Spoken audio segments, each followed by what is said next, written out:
Welcome back to the deep dive. Today we are plunging into the 16th chapter of the book of Jeremiah. hmm It's a section of scripture that, well, it pulls absolutely no punches, delivering some incredibly intense messages straight from the divine It perspective. really does, yes. Get ready, because it starts with a command that hits Jeremiah right where he lives. It really does. Hmm. What's immediately striking in Jeremiah 16 is this um, deeply personal instruction given directly to the prophet himself. Right.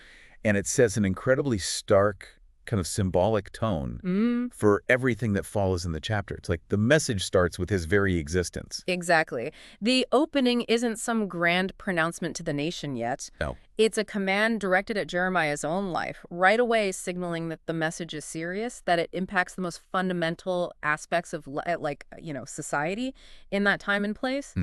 It tells you this isn't going to be abstract. Yeah. It's visceral. and that first instruction is about as personal as it gets.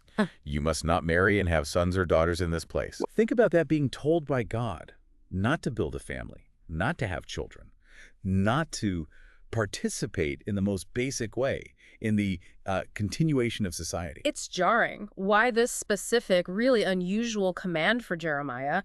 What's the intense reason behind it? Well, the text doesn't leave you wondering for long. It explains the devastating reality awaiting any children born into that generation and the fate of their parents, too. Okay. The command Jeremiah isn't just arbitrary. It serves as a living, breathing illustration of the judgment that's coming. Right, he embodied it. He embodies the coming desolation before he even speaks about it. Yeah. Yeah. And the description of that fate is truly harrowing. The text says they will die of deadly diseases. They won't be mourned, they won't be buried, becoming like refuse on the ground. Just left. It says they will perish by sword and famine, their bodies becoming food for birds and beasts. That's not just death, that's death stripped of all dignity on a massive scale. It paints a picture of absolute, unmitigated societal collapse. The judgment is so severe that the most basic human rituals, caring for the dead, are abandoned. Yeah. The source explicitly states the reason for this extremity. God has withdrawn his blessing, his love, and his pity from this people. Ah, love and pity. When divine compassion is removed to this degree, the consequences are, well, unimaginable, and the description reflects that. Wow. So the command to Jeremiah is like a preview of a future where life itself is precarious and cut short, and death is dishonored. Exactly. Building on that picture of desolation, the text then lists other strong prohibitions related to the key moments of community life: mourning and feasting. Right. What are the specific instructions about funerals and grief? The command is pointed. Do not enter a house where there is a funeral meal. Do not go to mourn or show sympathy. This isn't just about avoiding sadness. It's a prohibition against participating in the fundamental communal rituals of processing death. Right, the support system. Exactly. In that culture, sharing a meal was central to showing support. And the text emphasizes that the traditional, visible signs of grief, like cutting oneself or shaving the head, simply won't happen for the dead. Not for anyone. Whether high and low, it says, the sheer scale of death, maybe the lack of people left, or just the depth of despair will prevent even these really deep-seated customs. So not only is death widespread and undignified, but the social fabric that would normally handle grief is completely torn apart. Utterly. The community loses its ability to mourn together, to support one another in sorrow. And then, mirroring the ban on mourning rituals, there's an instruction against celebration. Exactly. Do not enter a house where there is feasting and sit down to eat and drink. How? The reason given is equally powerful and underscores the totality of the coming disruption. God will bring an end to the sounds of joy and gladness, the voices of bride and groom. No weddings. No weddings. Feasting, weddings, new marriages, these represent the continuation of life, hope for the future, communal well-being. Banning participation signals the cessation of normal life itself. So celebration, just like mourning, is being extinguished. Both gone, yeah. Okay, so we have this devastating sequence. The prophet is commanded not to participate in building the future, no family. A horrifying description of mass death and undignified burial, and a ban on the people participating in both the communal rituals of grief and the communal rituals of joy and continuity. Right. It's a picture of total breakdown, life itself grinding to a halt. It makes you stop and ask, just like the people must have, why? Yeah, what did we do? Exactly. The text anticipates this question directly, doesn't it? It does. The source quotes the people asking, Why has the Lord decreed such a great disaster against us? What wrong have we done? What sin have we committed? It captures that moment of perhaps feigned ignorance or maybe genuine bewilderment in the face of such severe judgment. And God's answer is direct, unflinching, and points to a history of rebellion, but also to the present. It starts by looking back. It's because their fathers forsook me, Right. followed other gods, served and worshipped them, and did not keep God's law. That lays the historical foundation for the broken relationship, explaining the pattern of turning away. But the text doesn't let the current generation off the hook by blaming the past. No, it doesn't stop there. It immediately brings the responsibility right to their doorstep, saying, "But you have behaved more wickedly than your fathers." Ooh. Worse. This isn't just inheriting consequences. It's an active escalation of the ancestral sin.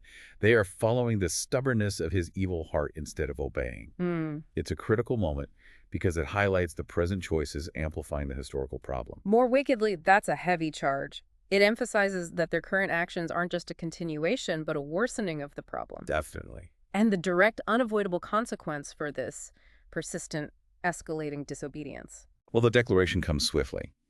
"So I will throw you out of this land, into a land neither you nor your fathers have known. Exile. And there you will serve other gods day and night, for I will show you no favor." This is the sentence of exile, a forced removal from the promised land, the place of their identity and covenant relationship, into unfamiliar foreign territory. Exile to an unknown land, a place where they are explicitly told they will serve other gods day and night. That feels profoundly ironic, doesn't it? It really does. If the core sin was choosing other gods over the Lord, the consequence is being sent to a place where that's all they'll experience, without the Lord's favor. It's almost a natural, albeit devastating outcome of their choices. It is. The punishment fits the crime in a very stark way. They pursued idols, so they will be sent to a land saturated with idolatry, cut off from the source of true favor. This picture of judgment and exile is incredibly bleak and seemingly final. But the chapter takes a significant turn, doesn't it? There's a sudden, powerful shift in tone. There is, and it's crucial. After the pronouncement of judgment and exile, the text pivots dramatically to a promise of future hope and restoration. However, it declares, "The days are coming." That single word, "however," introduces a completely different possibility beyond the immediate desolation. And this future restoration is described in terms that elevate it even above the foundational event of their national identity. Yeah, unbelievably so. The text says, "This return from exile, from the land of the north and out of all the countries where he had banished them, will be so significant that people will no longer swear by the Lord who brought them out of Egypt." Their defining moment. Right, but instead by the Lord who brought them back from this widespread banishment. Exactly. The Exodus was the defining act of God's power and faithfulness in their history, the event that birthed the nation.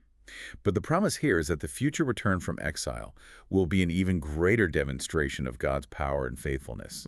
He will restore them to the land I gave their forefathers. It's a promise of reversing the curse of exile and reestablishing them in their heritage. It offers immense hope after such despair. So the judgment and exile, though certain and severe, are not the ultimate end of the story. Not the final word. There's a future rooted in God's promise of restoration, an act of redemption even grander than their original deliverance. But before fully resting on that hopeful note, the text seems to circle back briefly, almost like a final warning, returning to the theme of inescapable judgment. It does. It's a reminder that before the restoration is complete, the consequences must be fully realized. There's this striking description of God actively hunting down anyone who might try to escape or hide from the coming judgment. Right. He will send many fishermen, and they will catch them. And then after that, I will send for many hunters, and they will hunt them down on every mountain and hill and from the crevices of the rocks. That image of fishermen and hunters is incredibly powerful. It emphasizes that there is nowhere to hide from God's reach, nowhere to evade accountability for their actions. No escape. The text reinforces this by stating, "For my eyes are on all their ways. Nothing is secret from him." Precisely. There's no escaping his knowledge or the consequences that follow. And the text explicitly links this inescapable judgment back to the core sin. The idolatry again. Right back to it. He will repay them double for their wickedness and their sin, because they have defiled his land with the lifeless forms of their vile images and have filled his inheritance with their detestable idols.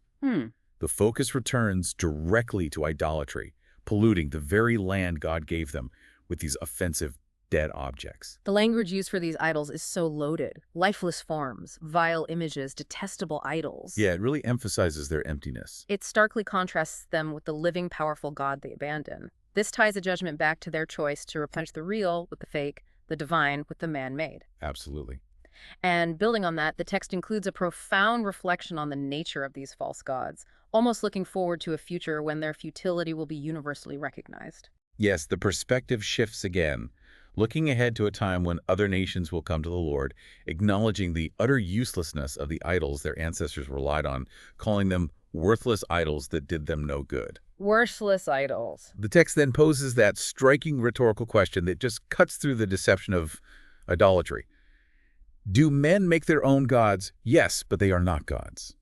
That question, do men make their own gods? Yes, but they are not gods. It's such a clear, almost dismissive statement about the essential nature of idols. Totally dismissive, yeah. They are human creations, lacking true power, divinity, or ability to help. They are defined by their worthlessness and lifelessness. And the chapter culminates with God's ultimate declaration of purpose behind this entire process, the judgment, the exile, the restoration. He declares, "Therefore I will teach them. This time I will teach them my power and might. Then they will know that my name is the Lord." The ultimate goal isn't just punishment or even just restoration. It's the profound revelation of God's true identity, his power, and his might. So they know who he is. Exactly. Yeah. This is meant to happen not only for Israel through their difficult experience, but potentially, as suggested by the nations coming to him later in the text, for the wider world through Israel's story. Wow. Jeremiah 16 really takes you on a journey. It moves from this incredibly personal, symbolic command to the prophet. Yeah. Through a horrifying depiction of societal collapse and judgment explicitly rooted in disobedience and particularly idolatry, through the consequence of forced exile to a future promise of restoration so significant it will redefine their understanding of God's deliverance. Quite the arc. And it all culminates in God's purpose to reveal his true power and nature. It highlights the absolute gravity of breaking faith with God, especially through the pursuit of idols, and shows that consequences are unavoidable. Yeah. But crucially, it holds out the ultimate hope rooted in God's faithfulness to keep his promises, to restore, and ultimately to reveal himself in a way that cannot be ignored. And that thread of idolatry runs right through it, replacing the living God with lifeless forms, worthless idols. While the people in Jeremiah's time were bowing to statues, what does this ancient warning mean for us? What does it challenge us to think about today? Well, it forces us to ask ourselves what constitutes an idol in our lives based on the text's definition. Something man-made or worldly that we create or pursue. Right. That we elevate to a place of ultimate trust, security, or hope that ultimately proves to be worthless and does no good when faced with life's deepest challenges or eternity. Things we rely on instead of God. Basically, yes. This chapter challenges you to look beyond the obvious statues and consider what those things might be for you here and now. Something to really wrestle with as we wrap up this deep dive into a challenging but ultimately hopeful chapter. Thank you for guiding us through Jeremiah 16. You're welcome. It's a powerful text.